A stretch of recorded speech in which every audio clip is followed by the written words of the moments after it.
ان کی ساس نے کہا تھا کہ ریما کو تب تک بیوقوف بنانا ہے جب تک اس کا شوہر اسے طلاق نہ دے دے۔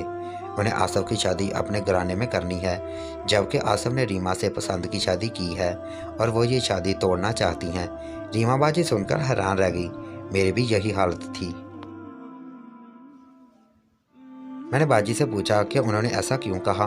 باجی نے بتایا کہ میرے ساتھ مجھے پسند نہیں کرتی تھی، انہوں نے میرے شوہر آصف کی وجہ سے مجھے قبول کیا تھا۔ اب سمجھ آیا ان ادویات کا اور اس پتھر کا کوئی چکر نہیں تھا، بلکہ یہ مجھے بیوقوف بنا رہی تھیں اور وہ ادویات بچہ نہ ہونے والی تھیں۔ میری بہن پریشان ہو کر رونے لگی۔ میں نے ان کو حوصلہ دیا اور کہا آپ ایسا کریں کہ اپنی ساس کا یہ منصوبہ خراب کر دیں۔ انہوں نے پوچھا کیسے؟ میں نے کہا آپ روز ان کو کہیں آپ ادویات لے رہی ہیں، جبکہ آپ پھینک دیجئے گا اور آپ وہ پتھر پھینک دیجئے گا، ایسا کچھ ہو سکتا ہے۔ انہوں نے ایسا ہی کیا۔ وہ ساس سے جھوٹ بولتی کہ میں وہ دوائیاں کھا رہی ہوں، اس کے ساتھ مطمئن تھی، پر میری بہن میرے سامنے رویا کرتی تھی۔ وہ کہتی تھی کہ اب دوائیوں کے بعد وہ کبھی ماں نہیں بن سکے گی اور ان کا شوہر انہیں طلاق دے دے گا۔ انہیں روتا دیکھ کر میں بھی رونے کا دل کرتا، لیکن میں انہیں حوصلہ دے دی کہ سب ٹھیک ہو جائے گا۔ اس بارے میں صرف ہم دونوں بہنوں کو ہی علم تھا، ہم نے کسی کو بھی نہیں کچھ بتایا۔ میں روز اپنی بہن کو تسلی دیتی اور کہتی کہ وہ آصف کے ساتھ اچھا سلوک رکھیں تاکہ ان کے ساتھ آصف کو بہکا نہ سکیں۔ میری بہن نے ہی ایسا کیا۔ وہ 2 ماہ بعد میری بہن کو ماں بننے کی خوشخبری ملی۔ وہ دن ہم سب کے لیے عید کا دن ثابت ہوا۔ آصف بہت خوش ہوئے اور انہوں نے گھر میں ایک فنکشن رکھا۔ ان کے دل میں ریما باجی کی محبت مزید بڑھ گئی تھی۔ سب بہت خوش تھے۔ ریما باجی کے ماں بننے پر ان کے ساتھ حیران رہ گئی، وہ غصے میں گھوم رہی تھی۔ میں اور ریما باجی ان کے چہرے سے آسانی سے اندازہ لگا سکتے تھے کہ وہ کتنی حیران اور پریشان ہیں۔ میں اور میری بہن، ان کے شوہر اور میرے گھر والے بہت خوش تھے، لیکن ان کے ساتھ غصے میں تھی۔ ایک رات پھر وہ آستانے گئی اور ہم ان کے پیچھے۔ میں نے وہ ویڈیو ریکارڈ کی۔ انہوں نے ایسا ہی کیا اور کھڑکی کے سے ویڈیو بنانے لگی۔ ہم ان کی آوازیں آنے لگیں۔ اس عورت پر غصہ ہو رہی تھی۔ تم نے مجھے دھوکہ دیا ہے، تمہارے اس پتھر اور دوائیاں دینے کے باوجود میری بہو ماں بننے والی ہے۔ میں نے تمہیں اتنے پیسے دیے مگر تم نے اچھا نہیں کیا۔ باجی کے ساتھ اس سے لڑ رہی تھی۔ وہ عورت فوری گھبرا گئی اور کہا میں نے اپنی طرف سے پوری کوشش کی ہے، تمہاری بہو نے میری بات پر عمل نہیں کیا ہوگا، بجائے مجھے کچھ کہنے کے تم اپنی بہو سے جا کر پوچھو۔ باجی کی ساتھ مزید غصہ آ گیا۔ اس نے کہا میری بہو نے ہر روز تمہاری بات پر عمل کیا، میں خود اس پر نظر رکھتی تھی، تم بہانہ بنا رہی ہو۔ میں نے تمہیں ہر ماہ جو پیسے دیے وہ واپس کرو ورنہ میں تمہیں پولیس کے حوالے کر دوں گی۔ اس عورت نے جواب دیا تم نے غلط کیا ہے اپنی بہو کے ساتھ، میرے پاس تمام ثبوت موجود ہیں، اگر تم یہاں سے نہ گئی تو میں تمہیں پولیس کے حوالے کر دوں گی اور جب سب ثبوت ان کو دکھاؤں گی تو پکڑی میں نہیں تم جاؤ گی۔ یہ سن کر ساس گھبرا گئی اور سوچا کہ اگر پولیس نے انہیں گرفتار کر لیا تو ان کا بیٹا ان سے نفرت کرے گا۔ وہ اس عورت پر ملامت کرتی باہر آ گئی۔ ہم دونوں کو کھڑا دیکھ کر گھبرا گئی۔ ریما باجی نے غصے سے انہیں دیکھا اور کہا یہ ثبوت میں اپنے شوہر کو دکھاؤں گی، مجھے نہیں پتا تھا آپ اتنی بری خصلت کی مالک ہیں، آپ نے مجھے میرے شوہر سے بدگمان کرنا چاہا تھا، اس ثبوت کے بعد وہ آپ سے بدگمان ہوں گے۔ ویڈیو دیکھ کر ساس کی سیٹی گم ہو گئی۔ وہ ہاتھ جوڑ کر معافی مانگنے لگی اور کہنے لگی کہ وہ شرمندہ ہیں اور یہ سب انہوں نے آسانی کی عورت کے بہکاوے میں آ کر کیا۔ وہ معصوم لوگوں کو ایسے ہی بیوقوف بنا کر لوٹتی تھی، مجھے پتہ نہیں چلا اس لیے میں پاگل بن گئی۔ ان دوائیوں اور پتھر سے کسی کی اولاد نہیں ہوتی، بلکہ اس عورت کے کہنے پر میں نے جھوٹ بولا تھا۔ میں نفرت میں اندھی ہو چکی تھی، مجھے معاف کر دو۔ ہمیں ان کے چہرے پر بالکل بھی شرمندگی محسوس نہ ہوئی۔